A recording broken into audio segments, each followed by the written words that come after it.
ये किताब इंसान की बर्दाश्त, अंदरूनी क़वत, उम्मीद और मकसद के बारे में एक ऐसी सच्चाई बयान करती है जो जिंदगी बदल सकती है। Man's search for meaning, professor Viktor Frankl की तहरीर करदा वो अजीम किताब है जो इंसान को ये सिखाती है कि जिंदगी में सबसे ताकतवर चीज हालात नहीं बल्कि इंसान की सोच, रद्द-ए-अमल और उसके अंदर का मकसद है। फ्रैंकल ने यह किताब दूसरी जंग अजीम के दौरान जर्मन नाजी कैंप में गुजारे गए अपने इंतहाई कठिन और दर्दनाक तजुर्बात की रोशनी में लिखी। ये किताब महज एक कहानी नहीं बल्कि एक पूरा फलसफा, एक जिंदगी का पैगाम और इंसान की रूहानी ताकत का सबूत है। ये हमें दिखाती है कि इंसान चाहे कितना ही टूट जाए, कितना ही मजबूर हो और चाहे उसे सब कुछ छीन लिया जाए, फिर भी उसके पास एक ताकत बाकी रहती है, अपने रवैये का अख्तियार। चलिए अब आपको 2 घंटे की मुकम्मल नरेशन में ले चलता हूं जहां आप इस किताब की न सिर्फ कहानी बल्कि उसके अंदर छिपी हिकमत, फलसफा, तजुर्बात और जिंदगी बदल देने वाले उसूलों को गहराई से समझ सकेंगे। वाइब्तिदा, इंसान उनका असली इम्तिहान। जंग की तबाहकारियों ने यूरोप को हिलाकर रख दिया था। लाखों लोग पकड़े गए, घर उजड़ गए, खानदान बिछड़ गए। फ्रैंकल भी उन्हीं में से एक थे। वो एक माहिर नफ्सियात, डॉक्टर और प्रोफेसर थे, लेकिन जंग ने उन्हें सबसे पहले पोलैंड के ऑश्विट्ज कैंप और फिर मुख्तलिफ कैंपों में धकेल दिया। वो लिखते हैं, जब हम कैंप में दाखिल हुए तो हमारे पास से हमारी सारी चीजें छीन ली गईं, लेकिन सबसे ज्यादा दर्दनाक वो चीज थी जब हमारी उम्मीद भी छीन ली गई। कैदियों को उनका नाम तक नहीं दिया जाता था। हर शख्स एक नंबर था। इंसान के एहतराम को मुकम्मल तौर पर खत्म कर दिया जाता था ताकि उसका ज़हन टूट जाए। लेकिन फ्रैंकल ने नोट किया कि इंसान जिस्मानी तौर पर जितना भी कमजोर हो जाए, उसके अंदर ज़हनी कुव्वत तब तक मौजूद रहती है जब तक वो अपनी जिंदगी का क्यों तलाश करता रहे। कैंप की रोजमर्रा जिंदगी, मौत के साये में जीना। कैंप की जिंदगी मौत से भी ज्यादा बदतर थी। कैदियों को शदीद सर्दी में काम पर लगाया जाता था। भूख की शिद्दत इतनी थी कि लोग सिर्फ जिंदा रहने के लिए तकलीफ बर्दाश्त करते थे। फ्रैंकल लिखते हैं कि वहां हर कैदी 3 ज़हनी मराहिल से गुजरता था। शौक, पहले चंद दिनों का सदमा, एपैथी, जज्बात का मर जाना, डिपर्सनलाइजेशन, अपने आप से कट जाना। लेकिन उन मराहिल के बावजूद कुछ लोग थे जो हर रोज जिंदा रहने की जंग लड़ते थे, क्योंकि उनके पास जिंदा रहने की कोई वजह थी। कोई अपने बच्चों से मिलना चाहता था, कोई अपनी बीवी से, कोई अपने अधूरे कामों को मुकम्मल करना चाहता था।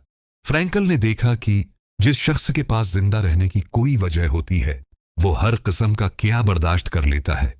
त्रिमानी की तलाश, इंसान की असल कुव्वत, यही किताब का बुनियादी पैगाम है। फ्रैंकल का कहना है कि जिंदगी में मानी तलाश करना इंसान की सबसे बड़ी जरूरत है। वो कहते हैं कि जिंदगी के मानी 3 तरीकों से हासिल होते हैं। 1, किसी मकसद, काम या जिम्मेदारी से, चाहे वो एक प्रोजेक्ट हो, बच्चों की परवरिश, एक ख्वाब या कोई खिदमत। जिस इंसान के पास करने के लिए कुछ होता है वो कभी हार नहीं मानता। 2, मोहब्बत और ताल्लुकात से, मोहब्बत सबसे बड़ी रूहानी ताकत है। फ्रैंकल अपनी बीवी को याद करता है और लिखता है, कैंप में मेरे पास सिर्फ एक चीज बाकी थी, उसकी मोहब्बत। मैंने उसे सीने से लगा रखा था, उस उम्मीद के साथ कि एक दिन मिलूंगा। इसी मोहब्बत ने मुझे जिंदा रखा।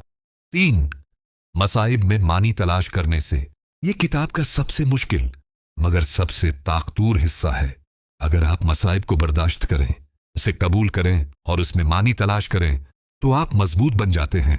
फ्रैंकल कहते हैं, जब हम किसी तकलीफ को मानी दे देते हैं वो तकलीफ नहीं रहती, वो कुव्वत बन जाती है। वो कैंप के अंदर इंसानी रवैयों का मशाहिदा फ्रैंकल हर रोज देखते थे कि कुछ लोग थोड़े से सूप में भी दूसरे को हिस्सा दे देते थे, जबकि कुछ थोड़ा सा रोटी का टुकड़ा भी छिपा लेते थे। उन्हें महसूस हुआ कि इंसानियत कभी खत्म नहीं होती। इंसानों के किरदार का इंतखाब हालात नहीं करते, इंसान खुद करता है। वो लिखते हैं, कैंप में हमने देखा कि इंसान क्या बन सकता है। वो जानवर भी बन सकता है और फरिश्ता भी। जिंदगी के आखिरी सवालात, आजादी या मौत। कैंप के आखिर में हालात बहुत बिगड़ गए थे। लोग थक चुके थे, मायूस हो चुके थे, लेकिन फ्रैंकल एक फलसफे पर कायम रहे। जिंदगी का जवाब, जिंदगी के सवालात का जवाब हम खुद देते हैं। जिंदगी आपसे सवाल करती है, तुम कौन हो, तुम क्यों जी रहे हो, तुम्हारे माने क्या हैं? और हर इंसान अपने अमल, सोच और फैसले से उस सवाल का जवाब देता है। वही आजादी का लम्हा, जब कैंप आजाद हुआ तो लोगों को यकीन नहीं आ रहा था। इंसानों बरसों बाद दोबारा आजाद हुआ था, लेकिन आजादी भी अजीब थी। वो कहते हैं, हम खुद को आजाद महसूस नहीं करते थे क्योंकि हमारा दिल अभी तक कैदी था। आहिस्ता आहिस्ता जिंदगी ने उन्हें वापस संभाला, लेकिन वो जानते थे कि वो बदल चुके हैं। लोगोथेरेपी, मानी की थेरापी का फलसफा। कैंप से निकलने के बाद फ्रैंकल ने अपनी थेरापी का पूरा निजाम बनाया, लोगोथेरेपी। उसका पैगाम सादा मगर ताकतूर है। इंसान की सबसे बड़ी जरूरत खुशी नहीं, बल्कि मानी है। जो इंसान इन मानी पा लेता है, वो हर मुश्किल झेल सकता है। लोगोथेरेपी के उसूल, जिंदगी हर लम्हे मानी रखती है, चाहे वो खुशी हो या तकलीफ। इंसान आजाद है कि वो अपने रद्दामल का इंतखाब करे। इंसान खुद अपनी जिंदगी का मानी पैदा कर सकता है। मुश्किलात में उम्मीद, किताब का सबसे गहरा पैगाम।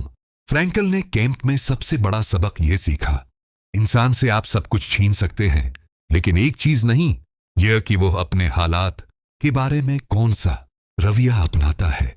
वो कहते हैं कि हर इंसान के अंदर एक आजादी है जो कोई ताकत, कोई कीमत, कोई शकुंजा खत्म नहीं कर सकता। सोचने की आजादी, उम्मीद रखने की आजादी और मानी तलाश करने की आजादी। नतीजा, जिंदगी जैसी भी हो, मानी रखती है। किताब का असल पैगाम यह है कि उड़ीन जिंदगी कभी बेमानी नहीं होती, मुसीबत कभी खाली नहीं होती और इंसान कभी कमजोर नहीं होता जब तक वो सोचता है कि उसकी जिंदगी का मकसद है। फ्रैंकल की पूरी जिंदगी, उनका दर्द, उनकी तकलीफ और उनके तजुर्बात एक आवाज में तब्दील होते हैं। जिंदगी तुमसे सवाल करती है, तुमने उसका जवाब कैसे दिया?